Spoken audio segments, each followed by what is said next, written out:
You know that moment when you realize the people you've sacrificed everything for would watch you drown without throwing you a rope? That's where this story begins, with the sound of my daughter's palm connecting with my cheek in front of 200 wedding guests, and the silence that followed like a held breath. I'm 53 years old, and I thought I knew what betrayal looked like. I was wrong. If you stay until the end, you'll understand why some bridges aren't meant to be rebuilt, and why sometimes the only mercy left is letting people face the consequences of their choices. Don't forget to subscribe to the channel and comment where you're watching from, because this story, it's just getting started. The morning of Rebecca's wedding, I stood in my empty house in Westchester, looking at the boxes stacked against the walls. 3 months earlier, I'd put the house on the market. Not because I wanted to. This was the house where I'd raised my children, where I'd painted their height marks on the kitchen door frame, where I'd nursed them through fevers and celebrated their first steps. I was selling it because I had to. The irony wasn't lost on me. Rebecca, my youngest at 28, was marrying into money while I was liquidating assets just to stay afloat. My other 2 children, Jacob and Jonathan, had made their positions clear months ago when I'd asked for help with the mounting medical bills from my late husband's cancer treatment. "You need to downsize anyway, Mom," Jacob had said, not looking up from his phone. "This place is too big for just you." Jonathan, ever the financial advisor to everyone but his own mother, had been more direct. "We can't enable your poor financial planning. Dad's been gone 2 years. You should have figured this out by now." Poor financial planning, as if spending our life savings on experimental treatments to keep their father alive was a character flaw. I adjusted the navy dress I'd chosen for the wedding. Conservative, appropriate, forgettable. Rebecca hadn't asked for my input on anything wedding-related. I'd learned about the venue from her Instagram posts, discovered the date from a save-the-date card that arrived 3 weeks after her friends had already RSVP'd. The message was clear. I was an obligation, not a participant. The drive to the Hamptons took 2 hours through October traffic. Fall weddings were trendy now.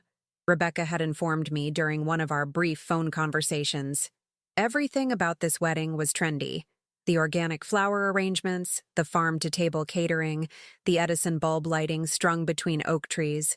It was beautiful, I had to admit, even as I calculated the cost in my head. $60,000, minimum, maybe 70. I parked between a Tesla and a BMW, feeling suddenly conscious of my 10-year-old Honda. Inside the reception venue, I found my assigned table, number 12, in the back, with Rebecca's college roommates and their husbands. Not with family. Family was seated at tables 1 through 4, apparently, and I wasn't family anymore. "You must be Rebecca's mom," chirped a blonde woman in her 30s, extending a manicured hand. "I'm Ashley, from her yoga teacher training. She talks about you all the time." She didn't, but I smiled anyway. "How lovely to meet you." The ceremony was flawless. Rebecca looked radiant in her $1,000 dress, walking down the aisle to music played by a string quartet that probably cost more than my monthly rent would be in my new apartment. Blake, her groom, came from pharmaceutical money. His family owned a chain of specialty clinics across New England. He was handsome in that generic, privileged way that Rebecca had always been drawn to. I watched my daughter promise to love and honor this man, and felt nothing. Not pride, not joy, not even sadness. Just emptiness, like looking at a photograph of someone you used to know. During the cocktail hour, I made polite conversation with strangers while my sons held court near the bar, regaling Blake's groomsmen with stories about their latest business ventures. Jacob was in tech now, something involving cryptocurrency that he couldn't quite explain but insisted was revolutionary. Jonathan had his financial consulting firm, though most of his clients seemed to be friends of friends looking for tax loopholes. Neither of them approached me. Neither asked how I was doing, where I was living now that the house had sold, whether I needed anything. I was a ghost at my own daughter's wedding. Rebecca found me during dinner, appearing at my shoulder like a vision in white. "Mom, you look nice," she said, though her eyes were already scanning the room for someone more important to talk to. "You look beautiful, sweetheart. The whole day is beautiful." "Thanks. Blake's parents really went all out." She paused, and for a moment, I thought she might sit down, might actually have a conversation with me. Instead, she glanced at her watch. A Cartier, I noticed. Probably an engagement gift. I should get back to the head table. We're doing toasts soon. I watched her glide away, her dress trailing behind her like sea foam. When had she become so polished, so untouchable? When had I become someone she needed to escape from? The toasts began after the main course. Blake's father spoke first, welcoming Rebecca into their family with warmth I hadn't felt from my own children in years. Blake's best man told embarrassing college stories that made everyone laugh. Then it was time for family. Jacob went first, his speech a masterclass in saying nothing while sounding profound. He talked about watching Rebecca grow into a force of nature, about how proud he was of her authenticity and courage. He never mentioned me, not once, even though I was the one who'd driven her to dance classes, who'd sat through every recital, who'd helped her through her eating disorder in high school, when her brothers were too busy with their own lives to notice she was disappearing. Jonathan's speech was shorter, more focused on Blake, and how lucky Rebecca was to have found someone who could provide for her the way she deserves. Again, no mention of the woman who'd provided for her for 28 years, often at my own expense. Then Rebecca stood up, champagne flute in hand, her cheeks flushed with excitement and alcohol. This was her moment, her chance to thank the people who'd made this day possible. I found myself leaning forward, waiting. That's when Blake leaned over and whispered something in her ear. I saw her face change, saw something hard and calculating flash in her eyes. She looked directly at me across the room, and I knew, with the certainty that only a mother can have, that whatever was coming next would change everything. She raised her glass higher. Before I thank everyone, there's something I need to address. The room fell silent. 200 guests turning their attention to my daughter, my baby, who was looking at me like I was a stranger who'd crashed her party. Some of you might be wondering why my father isn't here to walk me down the aisle today. Her voice carried perfectly in the hushed room. He died 2 years ago, and my mother... She paused, letting the word hang in the air like an accusation. My mother spent every penny he left us on treatments that everyone knew wouldn't work. She was selfish and desperate, and now she expects us to clean up her mess. I felt the blood drain from my face. Around me, people shifted uncomfortably in their seats, not sure whether to look at Rebecca or at me. I wanted to make it clear, she continued, her voice growing stronger, that this wedding, this day, this life I'm building with Blake, none of it has anything to do with her. She made her choices, and now she has to live with them. That's when she raised her glass in my direction, a toast that felt more like a curse. And that's when she walked over to me, leaned down and slapped me across the face hard enough to make my ears ring. The silence was deafening. 200 people watching, waiting to see what I would do. Would I cry? Would I beg? Would I make a scene that would give them something to gossip about for months? Instead, I laughed. A quiet, genuine laugh that seemed to surprise everyone, including myself. Now I know, I said, my voice carrying clearly in the stillness. I stood up, walked to the microphone Rebecca had abandoned, and smiled at the crowd of shocked faces staring back at me. I held the microphone with steady hands, looking out at 200 faces frozen in shock.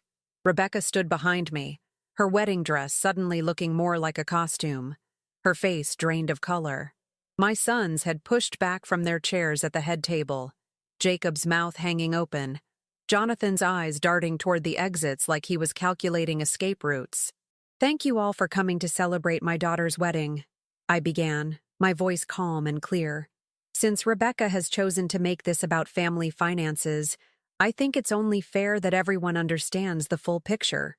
I could see Blake's parents exchange glances, his mother's hand moving protectively to her pearl necklace.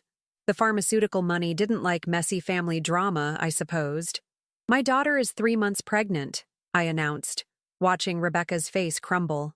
Congratulations are in order, though I suspect Blake's family might be interested to know that the timing doesn't quite match up with your engagement story.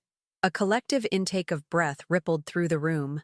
Blake had gone completely white, his eyes locked on Rebecca, who was shaking her head frantically, mouthing no over and over. But that's not why I'm really here at this microphone, I continued, warming to my theme. I'm here because my children seem to think I'm a foolish old woman who squandered their inheritance on hopeless medical treatments. What they don't know is that I've spent the last 6 months with a very thorough forensic accountant. Jonathan was standing now, his chair scraping loudly against the floor. Mom, stop, please. I ignored him. You see, when you're facing financial ruin, you tend to look very carefully at where your money went. And while I did spend our savings trying to save their father's life, a choice I'd make again without hesitation, I discovered some interesting discrepancies in our family trust. Jacob had his phone out, probably texting frantically, but there was nowhere to run from this.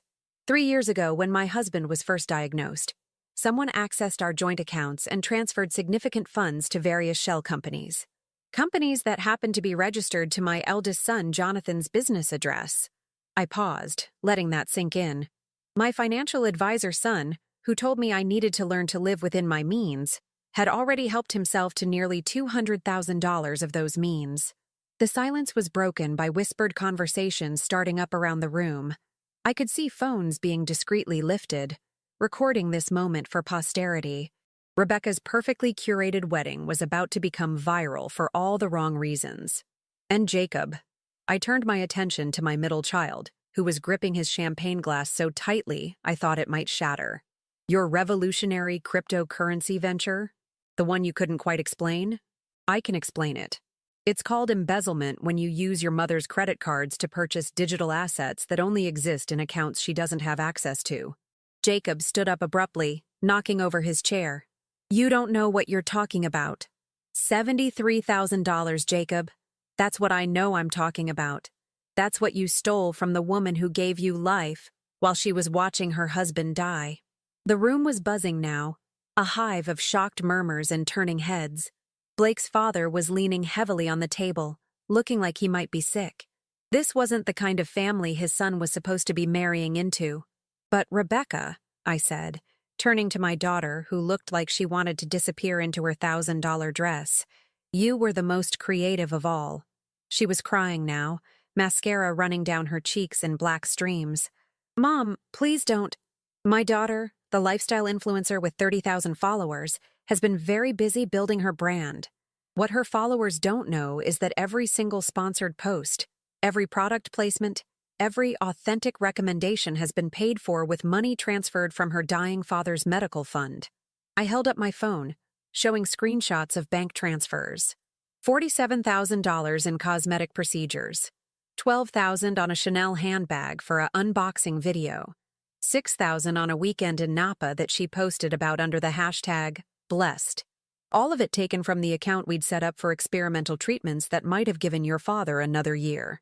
Rebecca was sobbing now, but they weren't tears of remorse. They were tears of humiliation, of exposure, of consequences finally catching up. She looked at Blake desperately, but he was staring at her like he'd never seen her before. The best part, I continued, my voice never wavering, is that none of them thought I'd figure it out. They thought I was just a grieving widow, too devastated and too stupid to notice that my children were picking my bones clean while I was distracted by dying husbands and funeral arrangements. I set the microphone back in its stand and looked at my 3 children. These strangers who'd grown from the babies I'd nursed, the toddlers I'd chased, the teenagers I'd worried about. So yes, Rebecca, you're absolutely right. This wedding, this life you're building, has nothing to do with me. Because I'm done. I'm done being your bank, your safety net, your reliable source of unconditional love that you can exploit without consequence. The silence stretched out like a held breath. Rebecca had sunk into a chair, her perfect wedding dress pooling around her like spilled milk. Jacob was standing frozen, his face cycling through expressions of rage and panic. Jonathan had his phone pressed to his ear, probably calling his lawyer. Blake's father cleared his throat and stood up, his voice cutting through the tension. I think, perhaps this celebration should come to an end. The exodus began immediately. Guests grabbing purses and jackets, whispering urgently to each other as they headed for the exits. I watched Blake lean down to Rebecca, his voice too low for me to hear, but his body language said everything. He looked disgusted, betrayed, like someone who'd just realized he'd been sold a counterfeit. As the room emptied, my 3 children finally approached me. Not together. They'd learned to hunt in a pack, but now they were scattered, defensive, alone. Jonathan reached me first. "You've destroyed everything," he hissed. "Rebecca's marriage, our family." "I didn't destroy anything," I said calmly. "I simply revealed what was already broken." Jacob grabbed my arm, his fingers digging in hard enough to bruise. "You can't prove any of this. You're a bitter old woman making up stories." I looked down at his hand on my arm, then back up at his face. "Take your hand off me, Jacob. Now." Something in my voice must have gotten through to him, because he released me immediately. Rebecca approached last, her wedding dress dragging on the floor, her carefully applied makeup now streaked and ruined. "Mom," she whispered, "how could you do this to me?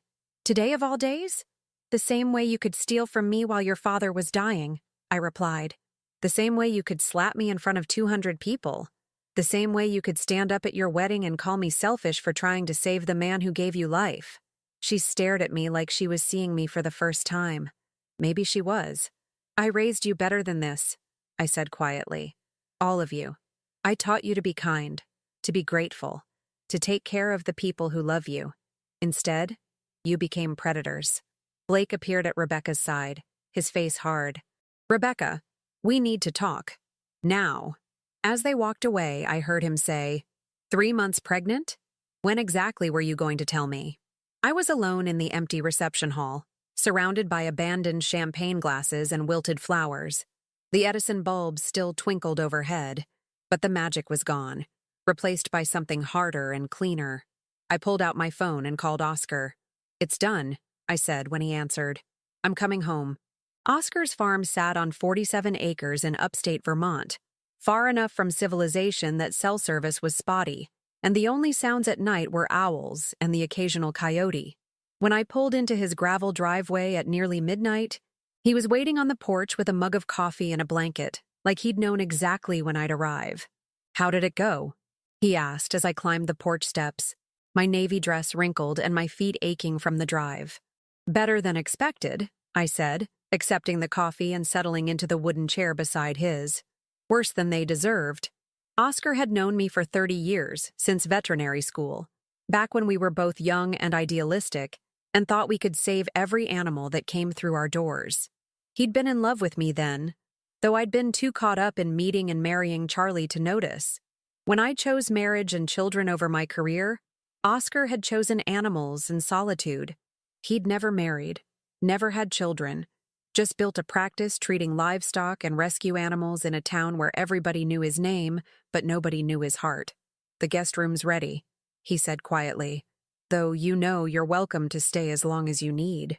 I'd been staying in his guest room for 3 weeks now, ever since the house sale had finalized, and I'd needed somewhere to land while I figured out what came next. Oscar had offered without hesitation, the way he'd offered everything else over the years. Help with the kids when Charlie was traveling, a shoulder to cry on during the worst of Charlie's illness, practical advice when the bills started piling up. He'd been the constant I'd never fully appreciated until I'd lost everything else. "Any word from them?" he asked. I pulled out my phone, scrolling through 17 missed calls from Jacob, 23 from Jonathan, and 41 from Rebecca. The voicemails had progressed from angry to desperate, to threatening, and back to desperate again. I'd listened to the first few, heard Jacob calling me a vindictive bitch, Jonathan threatening to sue me for defamation, Rebecca sobbing about how I'd ruined her life. Then I'd stopped listening. "They want to talk," I said. "They want to explain, to apologize, to work things out. Do you want to hear what they have to say?" I considered this, watching the stars wheel overhead in a sky unmarked by city lights. A month ago, I might have said yes. A month ago, I still believed that families could heal, that love could overcome anything, that my children's anger came from grief and would eventually soften into understanding.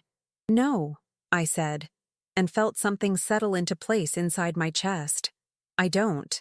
Oscar nodded, unsurprised. He'd seen the bank statements I'd shown the forensic accountant, had listened to me work through the timeline of betrayals while we'd walked his property lines. He understood better than anyone how calculated it had been. how they'd waited until I was at my most vulnerable to take what they wanted. Blake called off the wedding, I said. Rebecca's been posting about it on Instagram, emotional breakdowns, cryptic quotes about betrayal, asking for prayers and support. She's hemorrhaging followers. And the others? Jonathan's business is struggling. Word gets around in financial circles, apparently. Jacob had to move back in with his ex-girlfriend because he couldn't make rent. I took a sip of coffee, savoring the bitter warmth. Consequences. We sat in comfortable silence for a while, listening to the night sounds. This was something I'd forgotten existed. Peace, quiet, the luxury of not having to perform or pretend or manage other people's emotions. For 30 years, I'd been a wife, a mother, a caretaker, always thinking about someone else's needs first. Here, with Oscar, I could just be. I have a proposition, he said eventually. I turned to look at him. Even in the porch light, I could see the lines around his eyes, the gray in his beard, the way time had changed us both from the young people we'd been in veterinary school. But his eyes were the same. Kind, steady, patient. The county's been after me to find a partner, he continued. Someone to help with the large animal calls, maybe take over some of the routine work. I'm getting too old to be wrestling bulls at 3 a.m. I laughed despite myself. You're 55, Oscar. Hardly ancient. Old enough to know what I want, he said quietly. And what I want is for you to stay. Not as a guest, not as someone I'm helping out of pity, as my partner, in the practice and, if you're willing, in everything else. I stared at him, coffee mug halfway to my lips. Oscar, I know, he said quickly. I know you're not ready, maybe won't ever be ready. I know you're still processing everything with Charlie, everything with the kids. I'm not asking for an answer tonight or even this month. I'm just asking you to consider the possibility that maybe this is where you're supposed to be. He was right about my not being ready. Charlie had been dead for 2 years, but I was still wearing my wedding ring, still sometimes reached for his side of the bed in my sleep, still caught myself buying his favorite cereal at the grocery store. Grief was strange that way. It lingered in muscle memory, in habits you didn't realize you'd formed. But Oscar was also right about something else. Sitting here on his porch, looking out over land that stretched to the horizon, I felt something I hadn't felt in years. Not happiness exactly, but potential. The possibility that my life wasn't over, that I wasn't just counting down days until death. Tell me about the practice, I said. His face lit up like a child's on Christmas morning. Mostly large animals. Dairy farms, horse ranches, some sheep. Emergency calls, routine wellness checks, the occasional exotic rescue. Remember Sarah Mitchell from our class? She's got a wildlife rehabilitation center about an hour south, sends us overflow cases. I did remember Sarah. Brilliant, intense, devoted to wildlife medicine in a way that had made the rest of us feel lazy by comparison. The idea of working with her again, of using the degree I'd earned but never practiced, sent a spark of excitement through me. I'd need to get licensed in Vermont, I said. Probably do some continuing education to catch up on what's changed. Already looked into it. There's a reciprocity agreement with New York, and the state board offers refresher courses for people returning to practice. We could start slow. You could observe for a few weeks, get your feet wet again. The practicality of it was appealing. But there was something else too. For the first time in years, someone was offering me something without expecting anything in return. Oscar wasn't asking me to fund his dreams or fix his problems or sacrifice my well-being for his comfort. He was offering partnership, collaboration, shared purpose. My phone buzzed with another call from Rebecca. I glanced at the screen, then deliberately declined it. They're not going to give up, Oscar said. I know. I set down my coffee and looked at him seriously. Are you sure you want to get involved in this mess? Because it is a mess, Oscar. My children hate me now. They're going to make things difficult. Let them try, he said. And there was steel in his voice I'd never heard before. You protected them for 30 years, made excuses for them, enabled their worst impulses because you loved them. Look where it got you. Maybe it's time someone protected you for a change. The words hit me harder than I expected. When was the last time someone had wanted to protect me? When was the last time someone had seen me as worth protecting? I need to think about it, I said finally. Of course. He stood up, stretching. But while you're thinking, maybe come out with me tomorrow morning. Mrs. Patterson's mare is due to foal, and I could use an extra pair of hands.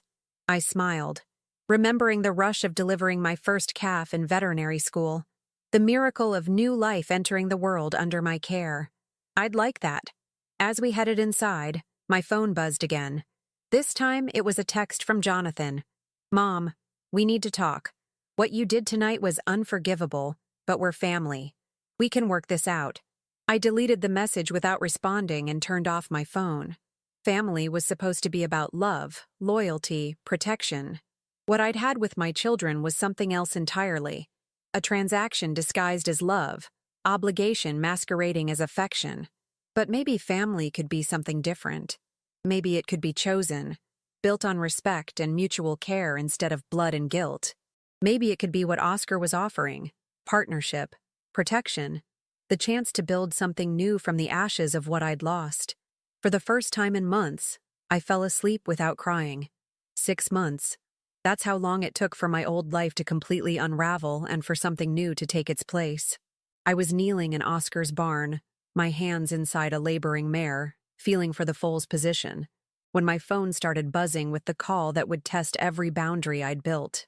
Easy, girl, I murmured to the horse, whose name was Duchess and who belonged to Tom Patterson, a dairy farmer with hands like tree trunks and a voice gentler than a lullaby. We're almost there. Oscar stood beside me, monitoring the mare's vital signs, ready to assist if needed. We'd fallen into this rhythm over the months, a partnership so natural it felt like we'd been working together for years instead of starting fresh. My veterinary skills had returned faster than I'd expected, muscle memory and instinct taking over despite the decades away from practice. The phone kept buzzing. I ignored it. Foal's in the right position, I said, feeling the tiny hooves through the birth canal. Front feet first, head down. This should be straightforward. Oscar smiled, and I caught the pride in his expression. He'd been patient these past months, never pushing, never demanding answers about the future or my feelings. He simply existed alongside me, solid and dependable, like a lighthouse marking safe harbor. The foal slipped into the world in a rush of fluid and effort, and I guided the tiny creature onto the straw, clearing its airways while Duchess began the ancient ritual of cleaning and bonding with her baby. It never got old, this moment of birth, of watching life take its first breath. Beautiful work, Doc, Tom said, using the title that still felt foreign and familiar at the same time. In the 6 months since I'd started practicing with Oscar, word had spread through the farming community. The new vet, Oscar's partner they called me, with raised eyebrows and knowing looks that we pretended not to notice. My phone buzzed again. This time, Oscar picked it up and glanced at the screen. His expression darkened. It's Rebecca, he said quietly. She's been calling all morning. I wiped my hands on a towel, considering. Rebecca had tried various approaches over the months: angry voicemails, tearful pleas, attempts at manipulation through mutual friends. I'd ignored them all. Jacob and Jonathan had been similarly persistent, cycling through rage, bargaining, and desperation with clockwork regularity. Answer it, I said finally. Put it on speaker. Oscar raised an eyebrow, but did as I asked. Rebecca's voice filled the barn, high and strained. Mom, please, I know you're there. Oscar, if you're listening, please make her talk to me. I said nothing, continuing to monitor the foal's first attempts to stand. Mom, I'm at the hospital, Rebecca continued, and something in her voice made me look up sharply. I'm having complications with the pregnancy. The doctors, they say there might be problems. I need you. Oscar watched my face carefully. He knew me well enough now to recognize the war between maternal instinct and hard-won boundaries. Please, Rebecca whispered and started crying. I know I hurt you. I know what I did was unforgivable, but I'm scared, and I need my mom. I took the phone from Oscar and turned off the speaker. Where are you? Lenox Hill Hospital, labor and delivery. Mom, I'm 2 hours away, I said. Don't do anything stupid while I'm driving. I hung up and found Oscar watching me with concern. You don't have to go, he said quietly. Yes, I do. I stripped off my barn clothes and reached for the clean shirt I kept in Oscar's truck. But not for the reasons she thinks. The drive to Manhattan gave me time to think, to prepare. Rebecca was 28 years old, married to a man who'd left her after discovering her lies, carrying a child whose paternity was questionable. She'd built her life on deception and social media validation, and now it was crumbling around her. I felt no satisfaction in her pain. That surprised me. I'd expected to feel vindicated, to enjoy watching her suffer the consequences of her choices. Instead, I felt nothing but a cool, clinical detachment. The hospital was exactly what I'd expected. Sterile, busy, full of people in various states of crisis. I found Rebecca in a private room, looking small and pale against the white sheets. She'd lost weight, I noticed, her face gaunt in a way that had nothing to do with pregnancy and everything to do with stress. "Mom," she breathed when she saw me, tears starting immediately. "You came." I pulled up a chair beside her bed but didn't sit. "What's the medical situation?" She blinked, clearly expecting a different kind of conversation. "I'm at 32 weeks. They're worried about preeclampsia. My blood pressure is too high, and there's protein in my urine. They might have to deliver the baby early." I nodded, processing the information with the clinical part of my brain. Preeclampsia was serious but manageable with proper medical care. Not life-threatening if caught in time, which it had been. What do the doctors say about treatment? Bed rest, monitoring, possibly medication to lower my blood pressure. If it gets worse, they'll have to do a C-section. She reached for my hand, but I pulled it away. "Mom, I'm so sorry. About everything. The wedding, the things I said, the money." "Stop," I said quietly. She looked at me with confusion, like a child who'd expected punishment, but received indifference instead. "I didn't come here for apologies, Rebecca. I came because you said you needed medical support. And despite everything, I'm still a doctor." "But I am sorry," she insisted. "Blake left me. Did you know that? He said he couldn't trust someone who would steal from their own mother. I've lost everything." "You stole from your dying father," I corrected. "And you chose to announce your theft at your wedding, in front of 200 people. Blake didn't leave you because of what I said. He left because of what you did." She flinched as if I'd slapped her. "I know I made mistakes." "Mistakes?" I stood up, finally feeling something crack in my carefully constructed calm. "You systematically embezzled money from your father's medical fund while he was dying. You and your brothers conspired to steal from me while I was grieving." "That's not a mistake, Rebecca. That's sociopathy." A nurse appeared in the doorway, drawn by my raised voice. "Is everything okay in here?" "Fine," I said, smoothing my tone back to professional neutrality. "I'm Dr. Florence Tremblay. I'm here for a medical consultation regarding my daughter's condition." The nurse nodded and retreated, though I caught her hovering nearby. "I want to see your medical records," I told Rebecca. "I want to talk to your attending physician. I want to understand exactly what kind of care you're receiving." "Why?" she whispered. "Because despite what you are, that baby doesn't deserve to suffer for your choices." I spent the next hour reviewing Rebecca's chart, consulting with her obstetrician, and ensuring that she was receiving appropriate care. The preeclampsia was mild, caught early, and entirely manageable with proper monitoring. She was in no immediate danger, nor was the baby. "Your medical team is competent," I told her when I returned to her room. "You'll be fine if you follow their instructions." "Will you stay?" she asked, and for a moment, she looked like the little girl who used to crawl into my bed during thunderstorms. "No." The word hung in the air between us like a physical barrier. "I don't understand," she said. "You're my mother. You're supposed to forgive me." "I'm your mother," I agreed, "which means I taught you right from wrong. I gave you every opportunity to be a decent human being. You chose something else."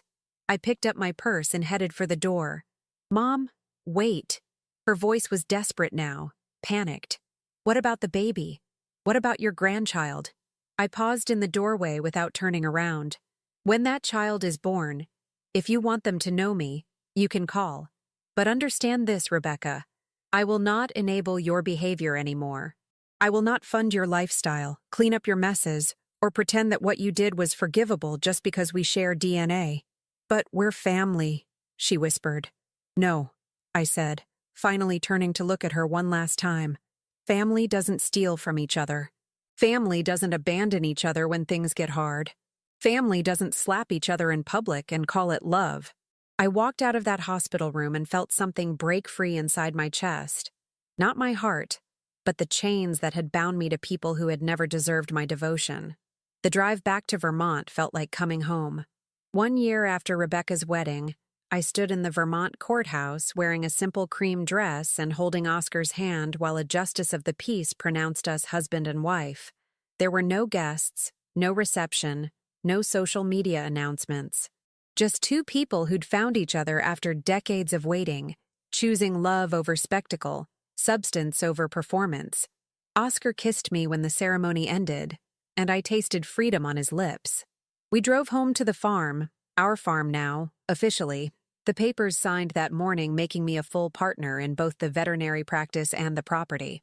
The autumn maples blazed red and gold around us, and I thought about cycles, about things dying and being reborn, about how sometimes you have to let the old growth burn away completely before anything new can take root. My phone had been silent for 3 months. No calls from Jacob, whose cryptocurrency ventures had finally collapsed entirely, leaving him bankrupt and facing federal charges for wire fraud. No desperate voicemails from Jonathan, whose financial consulting business had folded after clients discovered his history of embezzling from family members. And no more tearful pleas from Rebecca, who'd given birth to a daughter in February, a daughter whose paternity test had confirmed what everyone suspected. Blake wasn't the father. I'd kept track of their downward spirals through the grapevine, through mutual acquaintances who couldn't resist sharing updates about the Tremblay family drama. Rebecca had been evicted from her apartment and was living with a rotating cast of friends who grew tired of supporting her quickly. Jacob was working at a big box store, his dreams of tech fortune reduced to scanning barcodes for minimum wage. Jonathan had moved to Florida to escape his reputation, but money had a way of following financial criminals, and his problems had followed him south. They'd each tried different approaches to reach me. Lawyers threatening lawsuits that went nowhere because truth was an absolute defense against defamation. Family friends acting as intermediaries, urging forgiveness and reconciliation that I politely but firmly declined. Even a private investigator who'd shown up at the farm asking questions about my estrangement from my children, until Oscar ran him off with a shotgun and a promise to call the sheriff. But today, on my wedding day, I felt nothing but peace. Oscar and I spent our wedding night delivering twin calves on the Morrison farm, working by lantern light in a barn that smelled of hay and new life. It wasn't romantic in any traditional sense, but it was perfect. Two partners working together toward a common goal, celebrating life instead of performances. No regrets? Oscar asked as we cleaned up afterward, both of us covered in straw and exhausted but satisfied. About what? Marrying you or cutting them out of my life? Either. Both. I considered this, watching the sunrise paint the Vermont hills gold through the barn windows. Charlie used to say that regret was just pride wearing a disguise. You regret things when you can't accept that your choices led to consequences. And your choices? Led me here, I said simply. To you. To this life. To work that matters. If I'd kept enabling my children, kept letting them steal from me and treat me like a disposable resource, I'd still be trapped in that cycle. They'd still be calling me selfish while picking my pockets. Oscar pulled me into his arms, and I marveled at how right it felt, how completely I'd healed from the woman who'd stood in that Hamptons ballroom a year ago, desperate for scraps of love from people who saw her as prey. Besides, I added, regret implies I had other viable options. What was I supposed to do? Keep funding Rebecca's lifestyle while she called me names?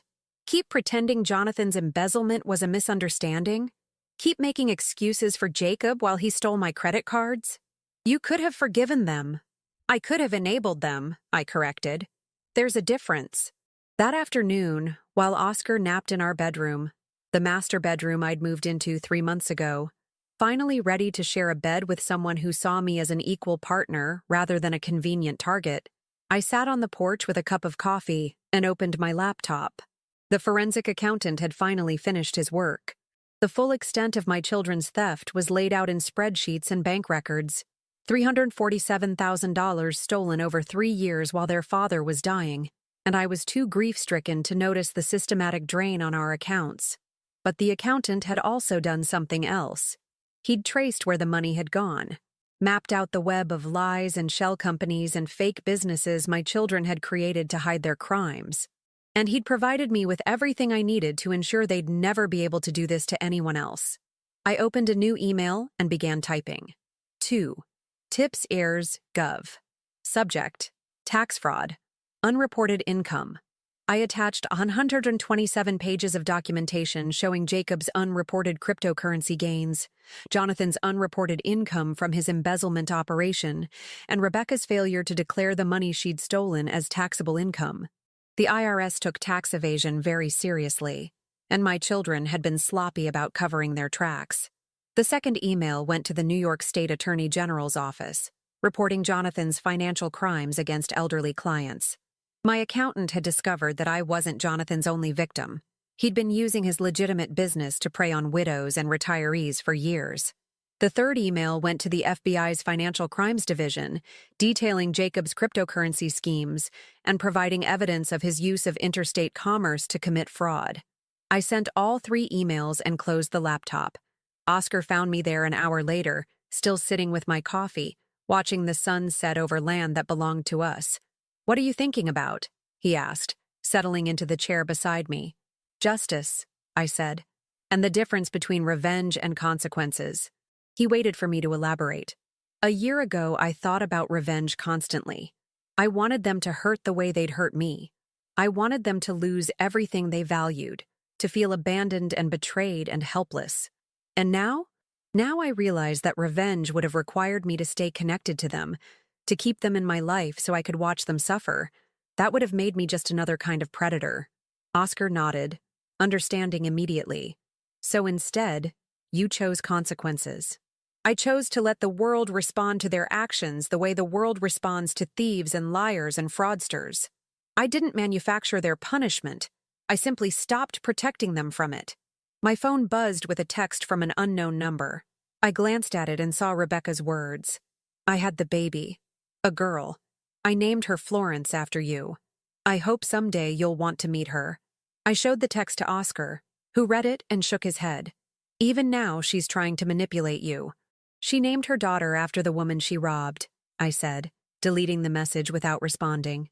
"The audacity is almost impressive. Will you want to meet the baby someday?" It was a fair question, and I considered it honestly. Maybe. When she's old enough to form her own opinions about right and wrong. When she's old enough to choose her own family based on character instead of genetics. Oscar took my hand. "And if she grows up to be like her mother? Then she'll learn that actions have consequences, just like everyone else." We sat in comfortable silence as full darkness settled over the farm. Somewhere in the distance, I could hear the cattle settling for the night, and closer by, the barn cats were beginning their evening hunt. It was a good life, built on honest work and mutual respect, and the kind of love that didn't demand sacrifice of one's self-worth. My children would never understand that. They'd see my happiness as evidence of my cruelty, my peace as proof of my selfishness.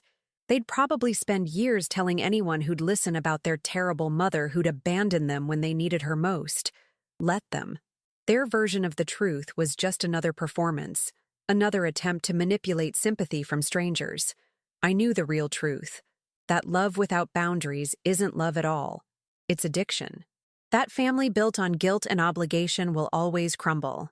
That sometimes the most loving thing you can do is step back and let people face the consequences of their choices. And I knew something else. Something that would have been impossible to believe a year ago sitting in that empty house in Westchester. That life could begin again at 53. That love could bloom in the ashes of betrayal. That justice served cold was still justice served. Oscar squeezed my hand, and I squeezed back, grateful beyond words for this man who'd waited 30 years to love me properly. The stars wheeled overhead, and I was finally, completely free. Don't forget to subscribe to the channel and comment where you're watching from.